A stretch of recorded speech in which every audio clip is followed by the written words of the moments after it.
করিয়া যে আল্লাহ তাআলা তিনার রহমত দিয়ে তিনার ঘরেতে আপনাকে আমাকে আসার বসার ইবাদত করার সুযোগ করে দিলেন।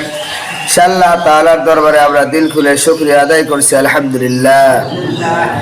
লক্ষ কোটি দরুদ ও সালাম বিশ্বের মানবতার দূত রাহমাতাল লিল আলামিন সাইয়্যিদুল মুরসালিন শাফিউল মুসলিমিন আহমদ মুস্তাফা মুহাম্মদ মুস্তাফা শফিউল বলি সাল্লাল্লাহু আলাইহি ওয়াসাল্লাম।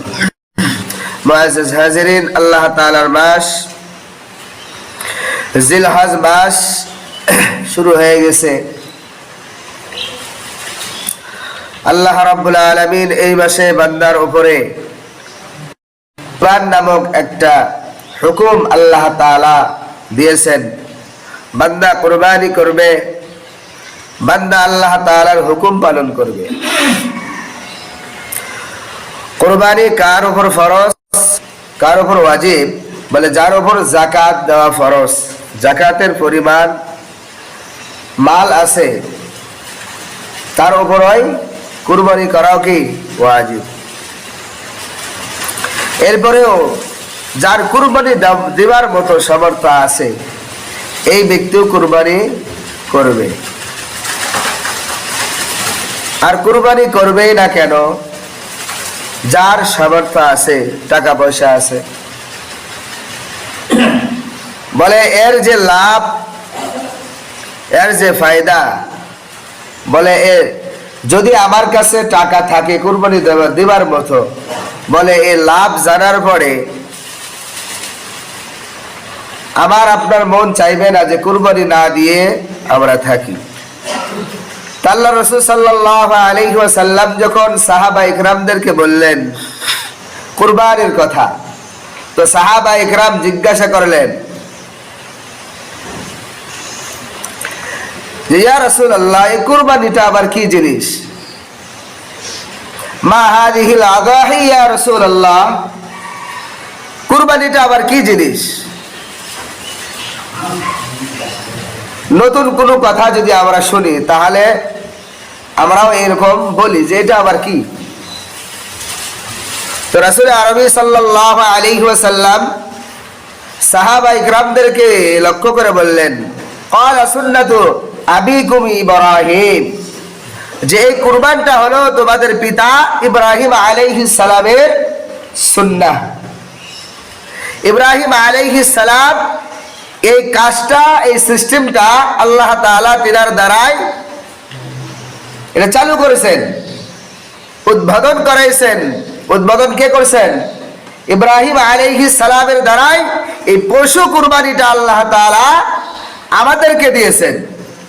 তো এই জন্যই সাহাবা ইকরাম জিজ্ঞাসা করেছিলেন, মা হাযিহিল আযাহি ইয়া রাসূলুল্লাহ, ইয়া রাসূলুল্লাহ, এই কুরবানিটা আবার কি জিনিস? আল্লাহর রাসূল জবাবে বলেছেন, ক্বালা সুন্নাতু আবিকুম ইব্রাহিম আলাইহিস সালাম, বলে এই কুরবানিটা হলো তোমাদের পিতা ইব্রাহিম আলাইহিস সালাম এর সুন্নাহ। আল্লাহ তাআলা কুরবানি করে দিয়েছেন ইব্রাহিম আলাইহিস সালামের দ্বারা। আল্লাহ রাব্বুল আলামিন ইব্রাহিম আলাইহিস সালামের সন্তানকে চান নাই, আল্লাহ রাব্বুল আলামিন ইব্রাহিম আলাইহিস সালামের অন্তরের আল্লাহ তাআলা কুরবান চেয়েছেন। এজন্য আল্লাহ তাআলা বলেছেন, কুল ইন্না সালাতি ওয়া নুসুকি ওয়া মাহইয়ায়া ওয়া মামাতি লিল্লাহি রাব্বিল আলামিন। আল্লাহ রাব্বুল আলামিন বলেন, ইন্না সালাতি ওয়া নুসুকি ওয়া মাহইয়ায়া ওয়া মামাতি, হে আমার বান্দা বান্দির দল, ইন্না সালাতি, নিশ্চয় তুমি যে নামাজ পড়বা, ইন্না সালাতি ওয়া নুসুকি ওয়া মাহইয়ায়া ওয়া মামাতি, বলে তুমি নামাজ আদায় করবা, কুরবানি করবা, তোমার হায়াত, তোমার মওত সব কিছু জানো লিল্লাহি রাব্বিল আলামিন, আমি আল্লাহ তাআলার জন্যই হয়। এজন্য রাসূল আরবি সাল্লাল্লাহু আলাইহি ওয়াসাল্লাম আমাদেরকে জানিয়ে দিয়েছেন, আল্লাহ রাব্বুল আলামিন বলেন, লা ইয়ানালাল্লাহা লুহুমুহা ওয়ালা দিমাউহা ওয়ালাকিন ইয়ানালুহুত তাকওয়া মিনকুম। বলে আদো আল্লাহ তাআলার কাছে আপনি আমি যে কুরবানিটা দেব, বলে এই কুরবানির রক্ত মাংস গোশত যা কিছু আছে এই পশুর কোনো কিছুই আদো আল্লাহ তাআলার কাছে পৌঁছায় না। আল্লাহ তাআলার কাছে কি পৌঁছায়? লা ইয়ানালাল্লাহা লুহুমুহা ওয়ালা দিমাউহা ওয়ালাকিন ইয়ানালুহুত তাকওয়া মিনকুম। আল্লাহ তাআলার কাছে আপনার আমার যে তাকওয়াটা আছে, বলে এই তাকওয়া আল্লাহ তাআলার ভাই, এটাই আল্লাহ তাআলার কাছে পৌঁছে যায়। সুবহানাল্লাহ। তো এই কুরবানিটা আপনার আমার, আসলে আমরা দেখি যে আমরা পশু কুরবানি দিই, কিন্তু আল্লাহ তাআলা ইব্রাহিম আলাইহিস সালামের কি সন্তানকে চেয়েছিল, নাকি নিজের ভিতরে একটা পশুত্ব ভাব আছে, এই পশুত্ব ভাবকে কুরবানি দেবার জন্য আল্লাহ তাআলা বলেছিলেন। আমার আপনার অন্তরের ভিতরে পশুত্ব একটা ভাব আছে, পশুর ভিতরে হিংস্র একটা অভ্যাস আছে, পশুর ভিতরে হিংসা আছে। একটা গরু আর একটাকে দেখলে কি করে? ঢোস মারার চেষ্টা করে, লাঠি মারার চেষ্টা করে। একটা বকরি আর একটা বকরিকে দেখলে, যদি সবল দুর্বলকে দেখে তো আরো তো মাথা খারাপ। এই অভ্যাসটা কার? পশুদের। বলে এই পশুত্ব ভাব আপনার আমার ভিতরে আছে। এই পশুত্ব ভাবটাকেই জবাই করার জন্য, কুরবানি দেওয়ার জন্য আল্লাহ তাআলা বলেছেন। আপনার আমার ভিতরে টাকার অহংকার আছে, আপনার আমার ভিতরে জনবলের অহংকার আছে, আপনার আমার ভিতরে নিজের বাহুবলের অহংকার আছে। এইরকম ভাবে যে অহংকারীটা আমার ভিতরে আছে, বড় মানসি আছে, তাকব্বরি আছে, বলে এই জিনিসটাকেই আল্লাহ তাআলা কুরবান করতে বলেছেন। মূলত টাকা পয়সা দিয়ে আপনি আমি পশু কুরবান দিলাম, এটা আল্লাহ তাআলা চাই না। আল্লাহ তাআলাই তো বলছেন এই জিনিস আমার কাছে পৌঁছায় না। আমার কাছে পৌঁছায় কি? তাকওয়া, তোমাদের অন্তরের জিনিসটা। এজন্য আমরা এই কুরবানি আমরা কি জন্য দেব? যে আমাদের পিতা ইব্রাহিম আলাইহিস সালাম তিনি কুরবান করেছেন, তিনার সুন্নাহ, তিনার তরিকা। এই জন্য আমরাও কি করতেছি? এটা কুরবানি করতেছি। তো তাহলে সাহাবায়ে কেরাম বললেন, ইয়া রাসূলুল্লাহ, আমরা তো কুরবানি করব, ঠিক আছে, তাহলে এই কুরবানি করার লাভটা কি? আমরা যে কুরবানি করবো, একটা পশু কুরবানি দেব, তাহলে এই কুরবানি করার আমাদের ফল কি পাবো? আমাদের লাভ কি? মানুষ লাভ না বুঝে কাজ করে না। পাগলে টাকা ছেড়ে, পাগলও কি ছেড়ে? টাকা ছেড়ে। টাকা দিয়ে দেখেন, ওই টাকা দিতে চাই না কেন? পাগলেও টাকা ছেড়ে, লাভ বুঝে। এই জন্য সাহাবায়ে কেরাম জিজ্ঞাসা করলেন, ইয়া রাসূলুল্লাহ, কুরবানি দেওয়ার মাধ্যমে আমাদের লাভ কি হবে, আমাদের ফায়দা কি? সাহাবায়ে কেরাম জিজ্ঞাসা করলেন, ক্বালা বিকুল্লি শারাতিন হাসানাতুন। আল্লাহর রাসূল বললেন, সাহাবায়ে কেরাম জিজ্ঞাসা করলেন, ক্বালু ফামা লানা ফিহা ইয়া রাসূলুল্লাহ, ইয়া রাসূলুল্লাহ, আমরা যে কুরবানি করব, আমরা যে এই কুরবানটা দিয়ে দেব, এই কুরবানির দ্বারা আমাদের লাভ কি, আমাদের ফায়দা কি, আমাদের উপকার কি? আল্লাহর রাসূল জবাবে বললেন, ক্বালা বিকুল্লি শারাতিন হাসানাতুন। ক্বালু আসুফ। আল্লাহর রাসূল সাল্লাল্লাহু আলাইহি ওয়াসাল্লাম সাহাবায়ে কেরামদেরকে সম্বোধন করে বললেন, হে আমার সাহাবায়ে কেরাম, তোমরা যে এই কুরবানিটা দিবা, বলে এই কুরবানিটা তুমি দুম্বাই দাও, উট দাও, গরু দাও, ভেড়া দাও, মহিষ দাও, পাটা দাও, খাসি দাও, যা কিছু কুরবানি করো না কেন, বলে এই কুরবানির শরীরের ভিতরে যত লোম আছে, যত পশম আছে, প্রত্যেকটি পশমের বদলতে আল্লাহ তাআলা আপনাকে আমাকে এক একটি পশমের বিনিময়ে এক একটা নেকি দিয়ে দিবে। সুবহানাল্লাহ। যদি একটা বকরি ধরেন, কুরবানি দেওয়ার পরে একটা মানুষকে যদি বলা হয়, তুমি এই কুরবানির পশুর পশমগুলো গুনে দাও তো আমাকে, পারবে? ওর মরণ হয়ে যাবে, 60 বছর হায়াত পেলেও এই পশম গুনে শেষ করতে পারবে না। সুবহানাল্লাহ। তাহলে আল্লাহ তাআলা বুঝাইতেছেন যে অগণিত সওয়াব, যেহেতু অগণিত পশম এই পশুর ভিতরে আছে, এই জন্য সবচাইতে কোন পশুর ভিতরে, পশুর শরীরের ভিতরে পশম বেশি বলেন তো? পশু ছোট হলেও তার ভেতরে পশম বেশি আছে, সেটা কি? ভেড়া। সেটা কি? ভেড়া। এই ভেড়ার পশম বেশি। এই জন্য যারা একাই কুরবানি, আমরা তো ভেড়ার গোস্ত অনেকে খাইতে চাই না, হ্যাঁ, তো মুসলমান হয়েছি, যে জিনিস আল্লাহ তাআলা হালাল করেছে এই জিনিস আমাকে খেতে হবে। সালমান ফারসি রাদিয়াল্লাহু তাআলা আনহু মুসলমান হইলেন, হওয়ার পরে তিনি সম্ভবত উটের গোস্ত খাইতে পছন্দ করে না, বাসটা লাগে একটু, যেহেতু সে আগে খায় নাই। আল্লাহর রাসূলকে বলতেছেন, ইয়া রাসূলুল্লাহ, আমি তো এই জিনিসটা খাইতে পারি না, এই গোস্তটা আমি খাইতে পারি না।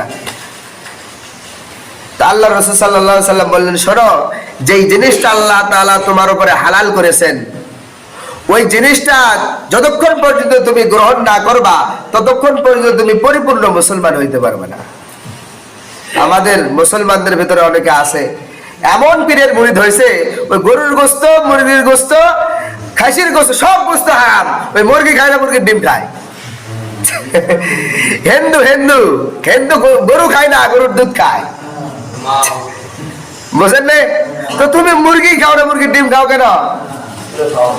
এই লোকগুলি দশের ভিতরে নিয়ে যে কি যে জ্বালা হয়, ওই মুরগি খায় না, মুরগির ডিম খায়।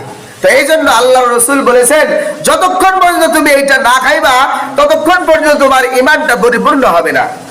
তো সালমান ফারসি রাদিয়াল্লাহু তাআলা আনহু তখন ওই উটের গোশত খাইছে, যতই অসুবিধা হোক এরপরও খাইতে হবে। পরবর্তীতে কি করবেন? খাবার মন যায় না, কিন্তু একটু হলেও খাইতে হবে। অসুবিধা এটা আলাদা, আপনার গরুর গোশত খাইলে এই সমস্যা ওই সমস্যা হতে পারে, হ্যাঁ, এরপরেও মাঝে মাঝে একটু কি হালাল জিনিসটা খাওয়া, এটা আল্লাহ তাআলা আমার জন্য হালাল করছেন, এটা কি অন্য কেউ খাবে?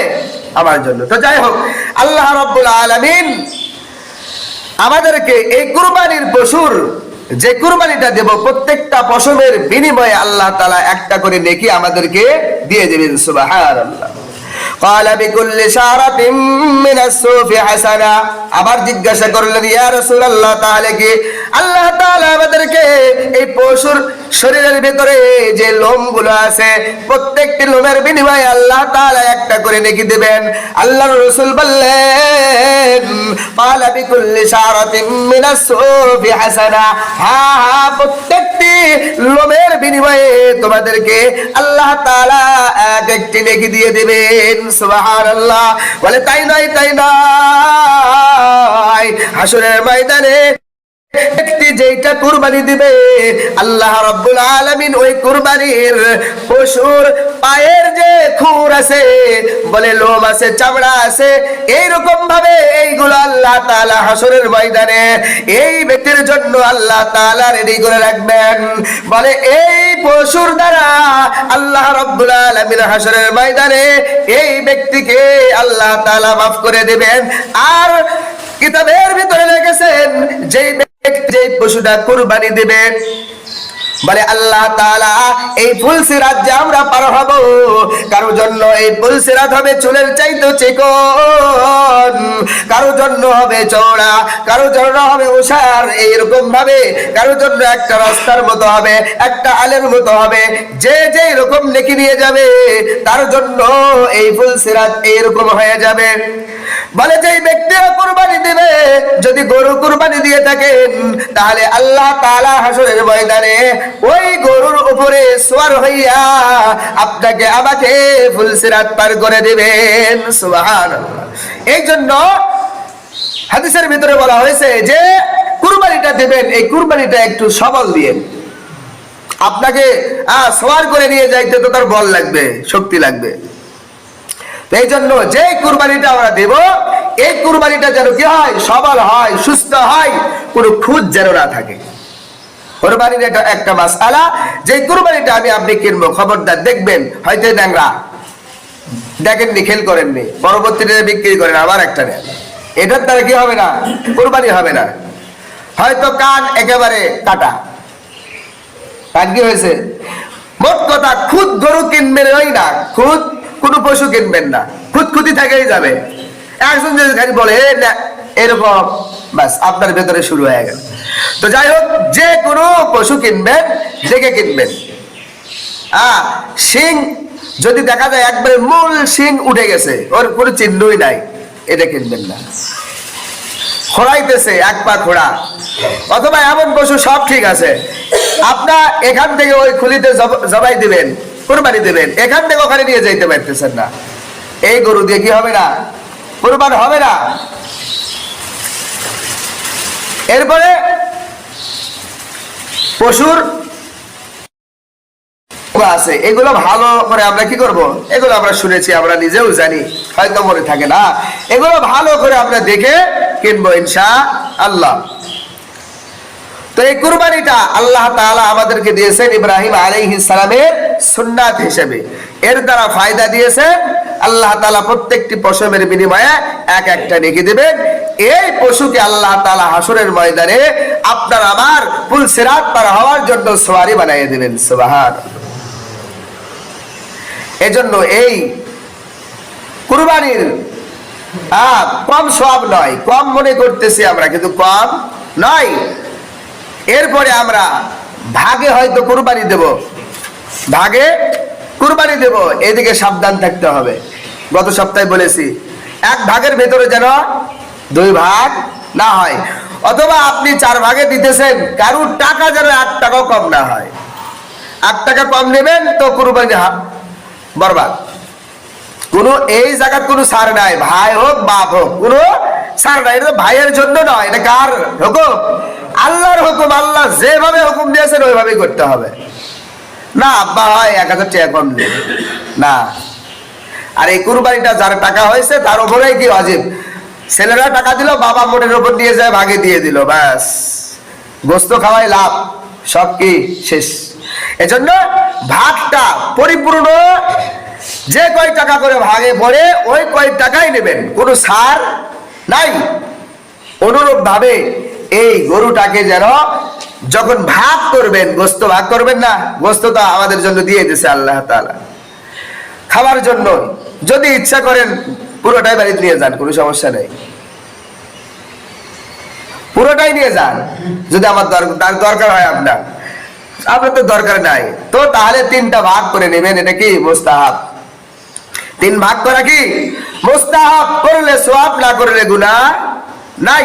এটা আমরা বড় কিছু মনে করি, কিন্তু এই 3 ভাগ করে যে আরেকটা ভেজালের ভিতরে পড়ে যায়, এই দিকে আর দেখি না। করেন, সমস্যা নাই, কিন্তু যদি এই পুরোটা রেখে দিলেন, এখান থেকে গরিব মিসকিনকে দিয়ে দান করলেন, কি করলেন, দান করে দিলেন, নিজের আত্মীয় স্বজনকে দিলেন, নিজের বাড়িতে রাখলেন, এর ভিতরে কোনো ভেজাল নাই। যদি আপনার 30 কেজির ভিতরে 20 কেজিও বাড়িতে থাকে, এর কোনো ভেজাল নাই। আর যখন 30 কেজি গোস্ত 3 ভাগ করবেন, 10 10 10 চলে গেল, তাহলে 10 ভাগ আপনাকে ফকির মিসকিনকে দিতেই হবে। এটা আপনি বাড়িতে নিয়ে গেলে হবে না। যেই সব ফেলে দিয়েছেন ওই সব খাইতে পারবেন? কথা বলেন, খাবেন? এটা জ্ঞানহীন মানুষ ছাড়া সম্ভব নয়। তারাও তো খায় না। যাই হোক, তাহলে যে হিসাব আমরা ফেলে দিছি এই হিসাব আমরা খাবো না। তাহলে যে গোস্ত আমি 3 ভাগ করে ফকির মিসকিনের জন্য 1 ভাগ দিছি, এইটাই আমি সামে দিছি। বুঝেন, সাম করছেন কোনটা আপনারা?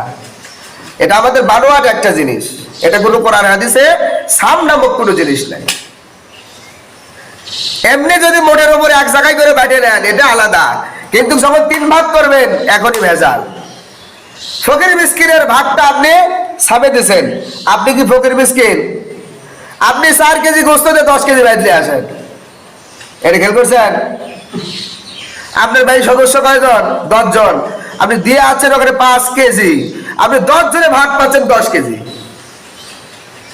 কিন্তু গোস্তটা কার? বলেন, কার গোস্তটা দিচ্ছেন? ফকির মিসকিন। আর ফকির মিসকিন কয়টা আছে? এই জন্য যদি 3 ভাগ না করেন, আপনার গুনাহ হবে না, কিন্তু এই যে এই কাজটা করবেন, এটা কেমন লাগে? ফকির মিসকিনের ভাগ আপনি খাইলেন, কুরবানি দিলেন আপনি নিজের হালাল টাকা দিয়ে, কিন্তু মাসআলা না জানার কারণে এই ক্ষতিটা হয়ে যায়। তো আমরা যদি পারি যারা সাম করছেন এইরকম করে করবেন, মোটের ওপর গোস্ত দিয়ে আসবেন, কোনো ভাগ করবেন না। আর যদি গোস্ত না দিতে চান তাহলে ভাগ করে 3 ভাগের 1 ভাগ দিয়ে আসবেন। ওখান থেকে ফকির মিসকিন যারা আছে তাদেরকে দিবেন, গ্রামের ভেতরে অন্য জায়গায় থেকে আসে তাদেরকে দিবেন, আত্মীয় স্বজনটা আত্মীয় স্বজনকে দিবেন, নিজেরটা নিজে খাবেন। কথা বুঝছেন আমার? এই বিষয়ে যদি জানার থাকে, আরো ভালো আলেম ওলামা আছে আপনাদের গ্রামে, মুফতি সাহেব আছে, হ্যাঁ মুফতি সানোয়ার ভাই আছে, এনাদের থেকে ভালো করে জেনে নেবেন। বাস তারে বোঝা যাবে যে এই জিনিসটা ঠিক কিনা। গ্রামের সলতো বলে আমার বিশ্বাস হয় না, গ্রামের সব ডাল বরাবর হয়ে যায়। তো যাই হোক, মাসআলা কোরআন হাদিস এটা গ্রামের সওয়ালও না, বাইরের সওয়ালও না।